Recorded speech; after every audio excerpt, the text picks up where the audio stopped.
Do you have a clearly defined process to help you understand the health of your key clients? Well, if not, then this week's guest, Marnie Stockman, is going to be someone you want to hear from. Welcome to Insights as a Service. Let's get started.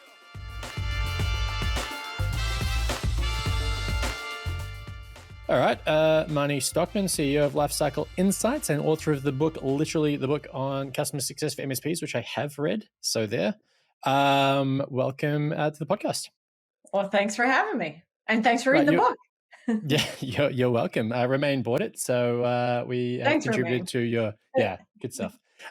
So you're joining us from Delaware, right? And it's nighttime, so thank you for making the effort. It's appreciated. Yeah, thanks for having me. Maybe just part plug, part setting the scene. Tell us about Lifecycle Insights and what problem that solves for MSPs. Sure. So we are a QBR reporting platform for MSPs. We aim to automate the parts that should be automated and then help deliver risk assessments and actual strategy at a business review, which is the key. Okay. And so in the book, you talk about that QBR, the quarterly potentially being swapped out for quality, sorry. Right. So what does a good quarterly business review look like in your view? Yeah, so I would say three main things. One, it's going to talk about risk, right? So you really need to deliver strategy and have a conversation around risk for clients and the problems you solve. Two, total cost of ownership budget. So not just what you're selling to them, but all of the things that technology impacts in the business. And then lastly, your recommendations, which align to their business goals. So that's a key piece of it, is really the whole conversation, frankly, should just be about their business goals. And oddly enough, in today's world, guess how much technology impacts your business goals? Quite a Fair bit. amount. Yeah, lots, in fact. So what was the driver for writing literally the book on customer success for MSPs? Well, first, who doesn't like a good pun? So who wouldn't want to write the book on customer success literally? Because when I'm at a hotel and I'm not getting the customer success that I need, I'll say, I wrote the book on customer success literally, and this is not what it looks like. So They'd love that. Let me tell you how to do your job. Okay, great. It's a big win. Let me tell you. No, that is only a side benefit of the book. So really, I come from the world of ed tech, where in the SaaS world, customer success is tracked very differently. It's tracked, it looks at, how much are folks adopting a platform, because you're not talking to your clients necessarily all the time in a world of software. So you're aiming to automate insights into what's a happy customer, what's a healthy customer. The other key to customer success is looking at how to be proactive, right? So what came to light in literally the book on customer success for MSPs was that the MSP market really didn't have a place where they were tracking these metrics. They have tons of metrics, goodness knows. There are logs and notifications about everything in the tech stack, but nothing in the human stack. And Gartner published a study that said folks want to work with their enterprise partners 85% through technology, right? They're perfectly content doing their online shopping, et cetera. But with their true enterprise partners, 15% of that should be the relationship around, how they are working with their clients or their, vendor partners. And MSPs really didn't have a good way to talk or think about that. And so we took some of the ideas from the SaaS world and brought it into the MSP space. So we say customer success as a service, which is basically what MSPs are delivering, but it kind of needs to be tracked in the same way that a subscription software as a service would be tracked. Okay, so let's dive into how we define customer success. Which metrics are used to really, in your view, best used to determine whether or not you're delivering on that? So right off the top, I say health. So is this client at risk of churn? And that's typically, if you ask about customer success or a traditional customer success position, that's the first thing someone's going to talk about. So tracking health, tracking opportunity. So this is a double-sided one, both beneficial for you, right, as an MSP. One is opportunity into where you have potential upsell, but the other piece is, especially as it aligns to a managed service provider, is the alignment or adoption of your stack. So, the healthier a client is, the more they are aligned to your best practices and standards. It makes them more supportable, scalable, secure, et cetera. And then the other piece to track is really tracking toward their goals. So how are we helping move the needle on business not just on the dollars you're spending on technology in the business. Something I really liked in the book, and if I'm honest, I've already looked to adopt it next quarter. We're going to try and flesh it out a bit. Is that whole customer health metric? And if that's Mm-hmm. the definition, and I think it's a good one, then we should probably talk about, well, how do you define that health, and really talk Yes. about the way that you kind of go through that. So, do you want to just walk us through a little bit? The kinds of health indicators, the kind of red flags, and how you kind of put that together to I guess pull a meaningful metric out of it. So this is where it will be very apparent that I was a math teacher because I'm going to say things like average and weighted average, and some folks are going to cringe. But your goal is to find what are the indicators that someone is happy with you. If you ask anyone in the space, the first thing they're going to say is, I have a CSAT tool. And I'm going to say, great, that's one.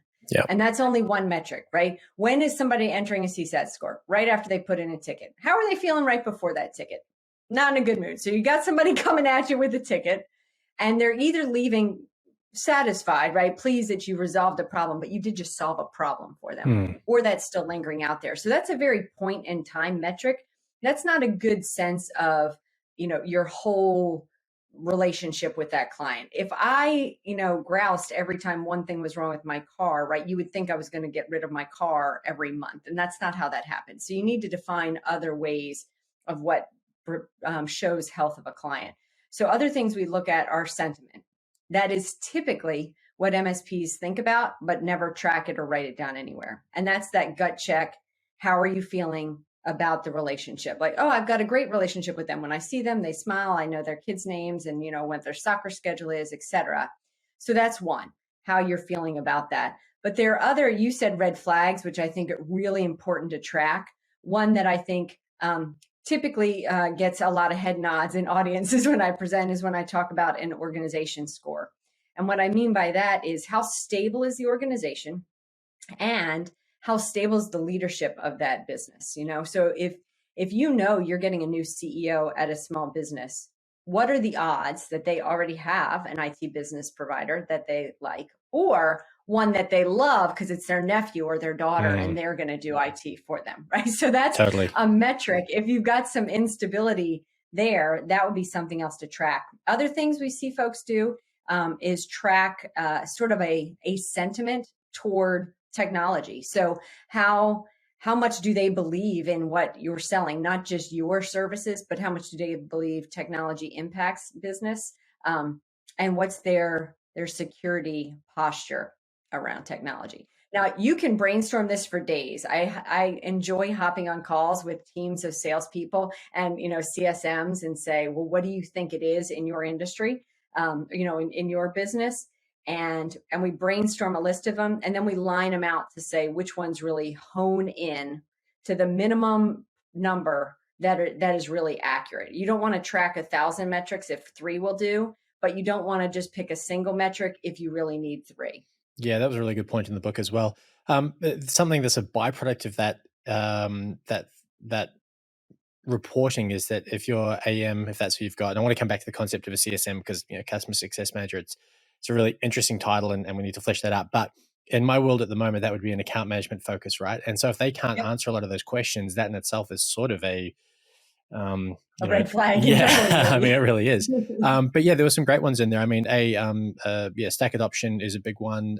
There is the management change, the trend, maybe more than the numbers on the number of purchases, the numbers of tickets, the types of tickets. Like there was just a bunch of really good ideas in there as to to get you thinking, and also through going through that process, you can really get some ideas as to how good are your analytics, how much data are you actually collecting, and how easy is it to access that in real time, or I guess ideally in your world with your QBR, automate it. Yeah, which is ideal. And it's interesting around the human element. Sometimes there aren't automated metrics. And that's what I think that's why there hasn't already been a customer success module built other than ours in the space, because people I can put an agent out on machines and, go get diagnostics all day long.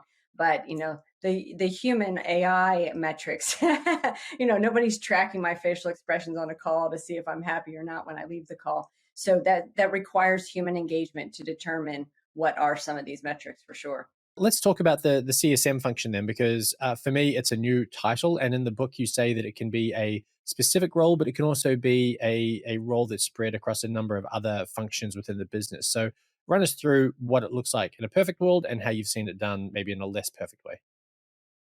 Well, first, I think customer success is a part of everybody's responsibility, right? So because every bit of your success is based on your customer success, who isn't part of customer success. But that said, what we often see is that the owner owns, especially the smaller shops, the owner is also the customer success person, right? They are the one that has the relationship. So whoever has the tightest relationship owns customer success. Who's really, heads on the chopping block if things go badly, or who is in charge of recovery if there's a fire drill. So what typically happens is as the company starts to scale, they'll get a salesperson or an account manager, maybe, right? So a lot of those terms start to ebb and flow depending on who you're talking to. But a salesperson, if they're also in charge of supporting the customer after onboarding, they may still be called a salesperson, but at that point, I have always thought of them as customer success, right? The person in charge of the relationship long term after onboarding is the customer success manager. But again, often the person that has a relationship is that owner, and the last thing that they want to give away is that relationship, because there's a threat there, right? You're going to take your business, your baby, and you're going to hand it over to someone else. So that's why it often starts as a piece of the owner's responsibility. And then maybe they hand bits and pieces of that to an account manager, to a salesperson. And depending on the level of the account manager, there's often someone that does slightly lower level work than the owner's VCIO relationship, where they're having all strategic conversations with the partners, with their clients. And that's where you start to see you need processes in place to guarantee that everybody's getting the same type of relationship and same type of engagement as they would when the owner had a relationship with them. So customer success is really focused on business goals, on the strategy with the client and the relationship with the client. But again, who owns that relationship differs from company to company. The larger companies that we see are starting to name customer success as a human or even an organization in their companies. It's certainly one of the younger divisions in companies in general. So sales has been around ever since there was somebody with meat and someone else with, grain, and they wanted a meal and there was a trade. Customer success, not so much, right? That's a newer piece of the world, but everybody, all the metrics around it talk about, there's the quote that 90% of retention is, or 90% of your revenue is based on your retention rate. And that's what customer success focuses on. So there's now much more focus on how do we make our customers successful, because that's how we will grow. So that is becoming, in the larger organizations, we'll work with sometimes 5 or 6 customer success managers whose focus is just driving stack adoption and their business goals for their clients, because that helps them grow. So we're seeing the more folks put emphasis on customer success, the more their own businesses are growing as well.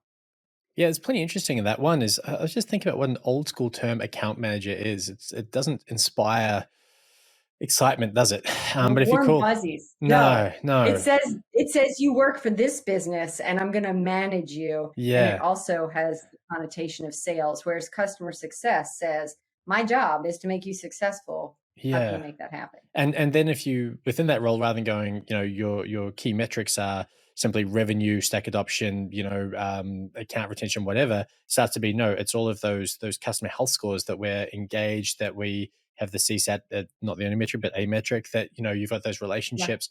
That's all pretty important.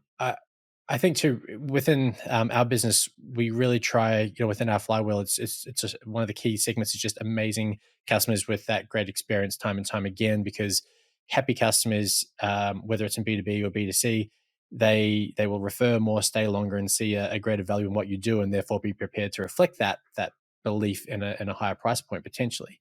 So I think universally just having that constant focus on make decisions around the customer experience. Profit will follow as a byproduct, but it's not the straight up aim of each interaction. I really like that sort of Absolutely. reinforcing. Yeah. So question though for you. So when you have an owner who's in an MSP that's scaling and they have got that reluctance to let go, because I see that like you so often, but they have to, how can they find a balance between trusting the new, let's call them customer success manager rather than account manager, to come in and look after that relationship with someone they previously exclusively dealt with, while also retaining some level of oversight? Does it come back into simply the health metrics reporting? Is it also having some level of cadence where they themselves sit in on those QBRs, or how do you see that working? So I've seen it a few different ways. When I was a customer success manager, we had red, yellow, green charts. So I didn't have a platform at first. And every week I would run through on Mondays with the CEO. Here are my red accounts, here are my green accounts, here are my yellow accounts, right? So that they knew. That started, and I tell it in the book, that started when I used to get calls at Friday night and I was trying to get my kids ready for football games and things from the owner I was his first customer success manager. And he would call on Friday nights. How's this district, that district, right? Like I would get a list of how are all of these clients because he had no insight into it. So in a panic, he realized he left all of his babies with Marnie and he wasn't sure what she was doing with them. Yeah. So I suddenly realized if I track this for him, he will be much calmer. And I didn't, blatantly turn them all green because I needed to advocate for my clients as well, right? And so I think first is to give visibility and transparency into what you're doing with them so that the CEO who's giving over a piece of the relationship has some insight into it. I absolutely think that the owner should sit in, attend, and participate in QBRs, especially at the beginning. So I've worked where sort of enterprise accounts, the CEO would always come as well and maybe even drive the business, the business review. So if you think about segmenting your client base and you think about high touch, medium touch, tech touch, that high touch, the CEO always came to those parties, right? Those were very high value clients. Their MRR were huge. I had a $1.7 million a year client. Guess what? They could have anybody they wanted to at that party, Yeah. right? All of the suite might join me for that one. Versus then we would hand off when I became the director of CSMs, I would have a team of CSMs that would then manage their own QBRs for the medium, smaller clients, et cetera. But to build the trust, you really have to get success out of your clients and to hear those raving referrals, right? When you start bringing in referrals and upsells, et cetera, the success is obvious. So tracking not just the client health, but the positive outcomes for your business and their business show that this is the right human. They've got, they're doing the right things for the client, and just call the client, right? Hey, Yeah. Brendan's our new CSM.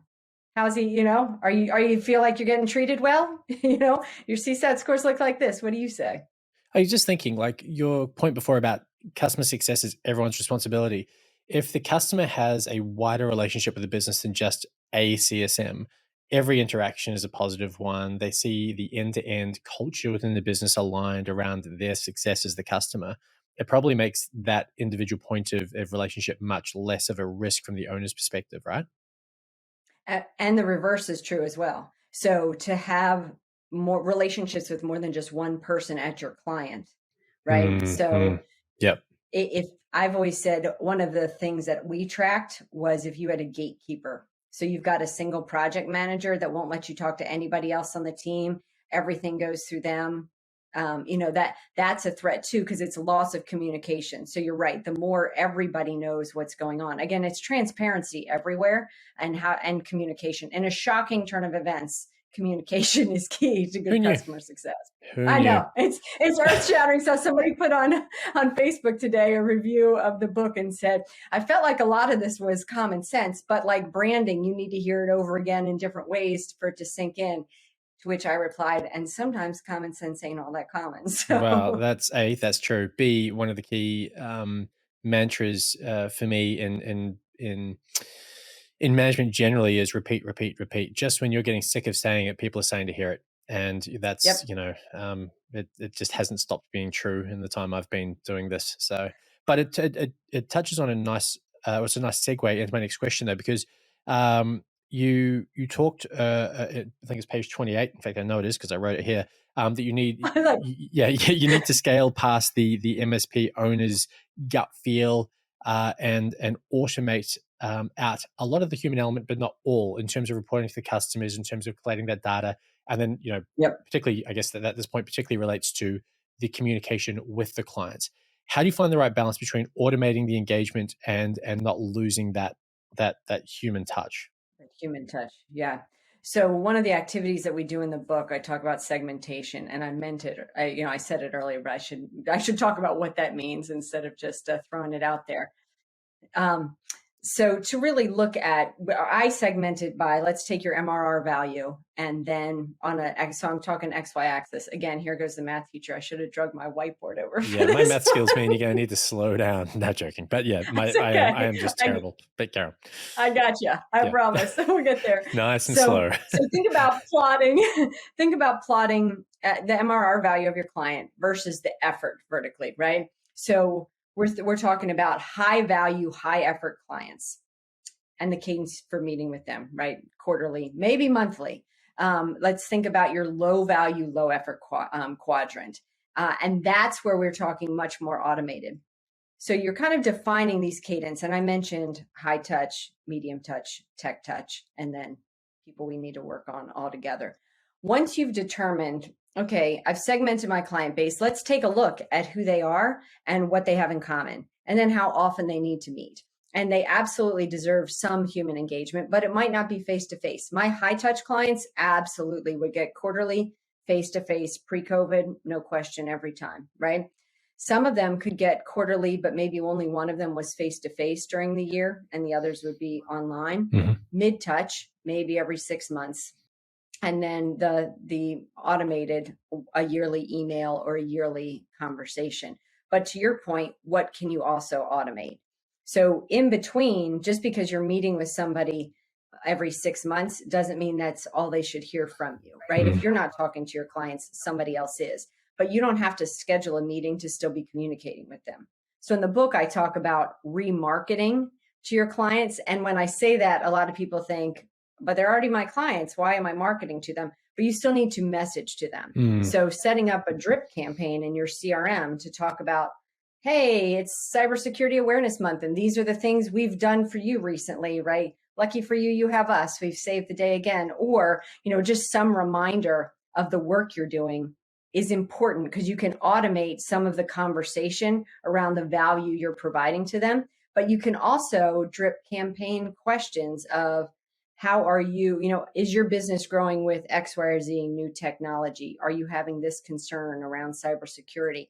So all of those things are ways to communicate the same type of thing you talk about in a business review, but a reminder to them of why they've chosen to engage with you, because you're educating them on these pieces beyond the face-to-face conversations. Yeah. I had a really good point there. That's just immediately going out of my head because I started thinking about the Henry Ford quote that you had there. But no, that was it. It's come back to me. Look at me go.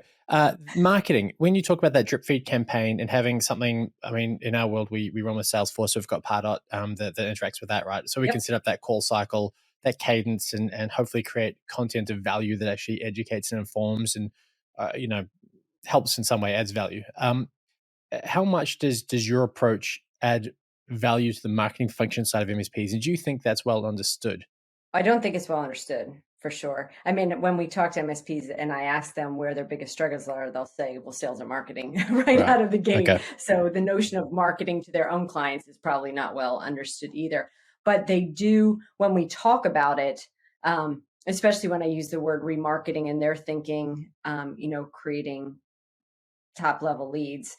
And I'm talking about, working with your existing client base. We look at things like stack adoption. So when we look at the metrics around that, and I'll show them a red, yellow, green chart of, okay, when we look at your clients, 25% of them don't have, let's say, a VoIP solution. So we could remarket to them or have a conversation around VoIP, right? That would be an upsell opportunity for you. Or it is Cybersecurity Awareness Month, and let's see how many of your clients are using your cybersecurity stack. What can you remind them that you've done for them? So for sure, it's not something folks are naturally doing, but they're feeling more and more like if they're not doing, again, I said this before, if they're not communicating with their clients, someone else is. So there's interest in finding the right message to deliver to their clients. So any insights you have toward that is going to help drive their business and the relationship. So much of what you're talking about here requires a really good understanding of your own business metrics. What you're selling to who, when they were last approached about this, which segment they fall into, uh, based on what you said earlier on. How much do you find yourself needing to work with these businesses to really just help them start to get the information together that can be the basis of what you're suggesting starts to fuel that customer success? So most folks tell us, especially when it comes to the stack adoption or stack alignment piece, most folks will say, I've been trying to do that in a spreadsheet in my spend. I haven't updated my spreadsheet in 6 months. Gross. So very often that folks have the notion that this is important. They want to do it. Some of the larger ones have someone that can focus on it, but it's a lot of effort because it is so manual. And that's certainly something we're trying to help with. But I have a lot of conversations around that, and people will come and say, I am interested in talking to you about how I can get better insights into who's using what of my stuff, so I can I can help them better, and more efficiently, because you save a mince worth of time if you can look across all clients and see, well, I've got 7 people I need to go talk to about backup, disaster, and recovery. Yeah, it's always such a painful part, that manual uploading of data to kick off these projects, but without it, you can't get the value down the track, and the value can be game changing. So it's like a necessary evil. Well, and it's interesting. I always talk about process maturity model, which is, if you've got no process, undefined, and then it goes to manual, which is typically pencil, paper, and or in the owner's head, right? I always am keeping track of this, but it's not really documented. And then this is where MSP's strength become their weakness, because as soon as they get it to digital, they feel like they've gotten it. Oh, well, now it's automated, but that's not the case. A spreadsheet is merely a digital representation of what you just had on that piece of paper. But how can you automate it and pull feeds? And that's where you can get insights and transform your business. So there's the threat there that we're dangerous enough with a spreadsheet that we think it's automated. And in fact, there's more power you can get with data.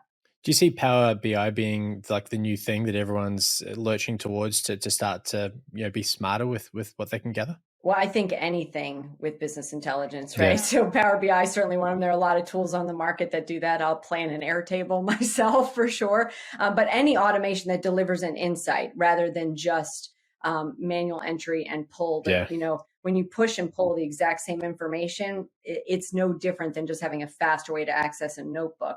But when you can push information that turns into a red, yellow, green, that's where power is for sure. So something else in the book you talked about was that what I was going to get to before is about that famous Henry Ford quote about, if you ask people what they wanted, they would have said a faster horse, and I'd also say a horse that doesn't crap all over the road. But when you need to define the problem the customer is looking to solve in order to add the value that's really on offer, how do you see people best extracting that information? How do people really find the problem to solve for their customers?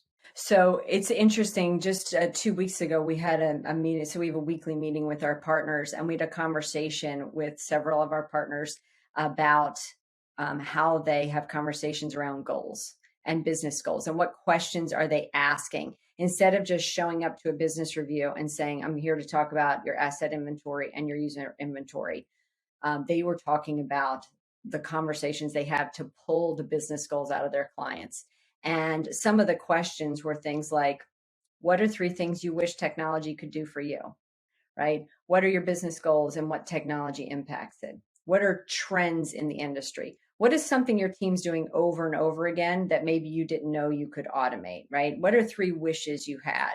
Or, what is your level of anxiety around cybersecurity risk and threat, right? What's keeping you up at night? Any of those questions is a good starter. So I would think the key is to come up with some questions that get them thinking about their business, not about your business, right? So if you get them talking about their business, then that is why you are at the table. You're not talking to a dentist because you're an expert in dentistry. You're talking to a dentist because they're an expert in the problems around dentistry, and you're an expert in the technology that might help solve those problems. So that's where you become that strategic consultant. So it's all about good questions. It really is. And they're really good examples. Slight aside, but I'm just realizing how much I need a haircut. That's a thing. Honestly, I'm listening, but I'm also that self-absorbed. That's okay. Okay, so now I want to talk about the 3 Ps of customer success. We've got people, we've got process, we've got product. Let's talk about all of those and why they matter. Sure. Well, first, without people, the other 2 feel very automated, right? Robotic, not very good, no warm fuzzies. So people can solve for everything, but they will tire quickly because they're the least scalable of that. So, in the book, I have the Venn diagram of what happens if you don't have people, what happens if you don't have product, et cetera. So without people, biggest nightmare. So just diving in on that for a second, how hard is it in your market at the moment? Because obviously we're totally different countries. Are you also finding good people extremely hard to find? And if you can find them, very expensive? So it's interesting. It is there, no question. There is a people shortage on the market today. But we have found, so we've done some clever marketing for our position and not running the traditional where all of the customer success manager position, job postings look the same. So I'll tell this story and you can decide if you need to cut me out. No. Oh, good. And so we posted we wanted a customer support position and we posted that and I got 63 applications. None of them super impressed me and none of them followed up on what I put in the application. So I reposted for a GSD position. So that's a get stuff done position. And you really don't have to self-censor. You're able to use bad words. It's fine. So it's funny because I don't really cuss. So it's always odd that I'm the one that came up with the GSD position. I like it. There it is. So there we basically said, we were much more comical about what we were aiming for. We said, okay, all you great resigners, why did you resign? Are you, were you making money but not having any fun? Were you not getting appreciated? We'll take you to Disney World. Seriously, we will. We've got an event in Disney World. We'll take you with us. Cool. We'll give you the best job, job title on LinkedIn with a GSD position. And we sort of mocked the position. And I said, and if you want to find out if you're lucky enough to apply for our, to get an interview, then I need you to send a video with the answers to these 3 questions. And the first 2 were what you would expect a customer support specialist to answer. And the third was, is a hot dog a taco? And I have to say that we have hired both a GSD specialist and an MSP growth specialist, which is our CSM. Based on, I could have narrowed it down if we're looking for a single metric on the response to the taco hot dog question, just so you know. But it's more about their approach to it. And they have come and said, both of them have said, because we've hired them recently, we wanted to see what the culture of that company was like. That would ask, and the top 3 questions I wanted to know is if I felt like a hot dog was a taco. That's a really thought-provoking question. And the way they responded and the work they did for it got us good people. There's way more to it than that, but I think being creative in your advertising right now for a position is important. And get to, like, everybody gets it. We're going to do work. And that's what we said in the application. We're not going to do terrible work. We're going to do work, and not all of it's great fun, but it's all of it's really important to make our customers happy. And if that sounds like work you want to do, come do it with us. So I think really drilling into the motivator for customer success. No, you're just we're going a bit deep on the people here, but it's a really important part, like the most important part, because I fundamentally believe that everything good starts with the right people on the bus.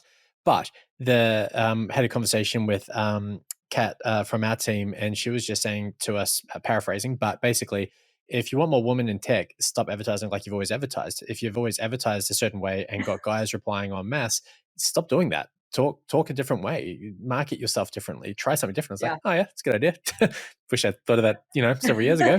But it's exactly what you've done, right? And it's getting creative and targeting the types of people that are going to be a good fit for the business, culturally and otherwise. So love it. But okay, cool. And if they want to work for you, you can teach them the skills. But to have the right culture, that's harder to Well, keep. that's the other thing too, is how many ads still say must have 5 years of industry experience? You know, like for a sales role, particularly, or customer success. Like, really? I totally, Like, don't tell anyone, but I don't have 5 years yeah. There industry you go. experience. Yeah, and look, most of my experience is hasn't been great. So yeah, you don't want to base it on that. Okay, so let's go process. Let's talk process and product to finish off that segment. Yeah. Well, without a process, things feel chaotic. Yep. For sure, right? So if you don't have a process, you can't scale anything. You can't replicate it. I feel like it's the strength of managed service providers. Even if they don't have a product, they will follow a process for things. So without a process, chaos ensues. You won't keep good people because they are constantly going to feel like bright, shiny object syndrome. They're not sure which way anything's coming because they don't have a process to follow. And then without a product, it's manual and takes more time. So without a product, will just take the process and save time and money. So again, if I'm repeating the same thing over and over again, at some point I'm thinking, can I click a button to make this happen? So a product, again, it helps with employee retention because they're not having to do tedious work over and over again. It's giving me faster insights into whatever it is I'm looking for. So that's kind of the key of those pieces. Right. And I think what was the quote in the book that anything you do more than once, essentially, you need to automate. You should automate Yeah, it. yeah, which definitely rings true. The other one around the product piece, how good are MSPs at actually defining what they do and putting a value-based price on it, rather than sort of just clipping a ticket? Well, that's a switch that all of the sales coaches are trying to help them trigger, is to how can, as a matter of fact, I had a former MSP who is now a coach say to me the other day, sell me a dollar bill. And I said, this dollar bill could represent the beach. And imagine yourself on the beach with a drink and the breeze blowing through your hair, etc. Because if you get enough of these, right, you can be laying out on the beach. And he said that's what a lot of people miss, right? Some people will say like, look at this nice, shiny, crisp piece of paper, and they'll start talking features, right? Or it will be, well, you can trade that for something, but then if you can give them the outcome instead, the value prop at the end, that really drives the conversation. So that is, I think, what you're getting at is we need to move the conversation from the flux capacitors and the Optiplex 750s or whatever gadgets it is we're selling, right? That MSPs like. That's why they got into the business, and understand the value that it delivers, the outcome it's delivering. That's why I say talk business goals, right? That is what you're aiming for. The products are just a way to support the business goals. Even if you really like the cool new bells and whistles, it's about the value they're delivering. And that's it. If you can paint that picture, if you can create that narrative, it's much easier to put value-based pricing rather than cost plus, and kind of differentiate yourself based on the deliverables at the other end of all of that shiny stuff, which seems important. I probably what we'll finish on, if you like, is just we were talking about how Nigel Moore from the Tech Tribe did your forward in your book. And it's weird what when you buy a new car and you see that car everywhere, and it's just like you hadn't noticed that car on the road previously. But I went to drop off a bottle of gin actually to one of our customers locally, and he was wearing a Tech Tribe hoodie, and I was like, I'm starting to see that logo everywhere in the industry, which is it's like pervasive. But sorry, how did you meet Nigel initially? Was it just like a professional engagement piece that you guys then started catch up a bit in the sidelines? Yeah, so we heard of the Tech Tribe. This was 3 years ago, so they were relative, they were a good bit younger then. But we knew that we wanted to be educators in the space, and the Tech Tribe we could see had that same community feel. So we decided to join the Tech Tribe as a company and see, what everybody was talking about and be a part of the conversation. In doing that, one of my business partners who was an MSP, Alex, would engage a lot in the chat, and Nigel would often reference and say like, oh, what Alex Farling said, etc. So we, just set up a call and said, we'd love to chat with you about the Tech Tribe and how we could help. And he said, put in a Tech Tribe perk. So if you're a Tech Tribe member, by golly, go grab your tribal perk. And so we just had some conversations. I invited him to do a webinar with us, and he absolutely said yes. And I found, I mentioned this to you before, Nigel is a go-giver, and he is one I can't keep up with. I feel like I can't be a good enough human to go give back to Nigel. So if you're watching this, Nigel, that's how I feel. Hopefully But he is. he was insanely gracious about writing the foreword for the book. We got on a call and talked about the book, so I could ask him, and he scanned the book in and read penned it, and then gave me a video of him talking through it, because we're 12 hours apart, so I'm trying to sleep while he's getting all this work done. So he's an extremely gracious person who's also doing great things for the community.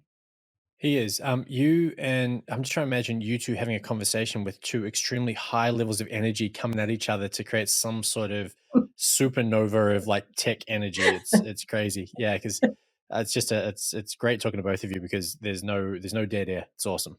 Well, we're both like water. We'll fill whatever size container we're given. I'm like, love it. Hey, all right. So if people want to find you to talk about Lifecycle Insights, to see what you can do to help automate some of their processes, understand health metrics, etc., or they want to talk to you about the book and tell you how great it is, how do they find you?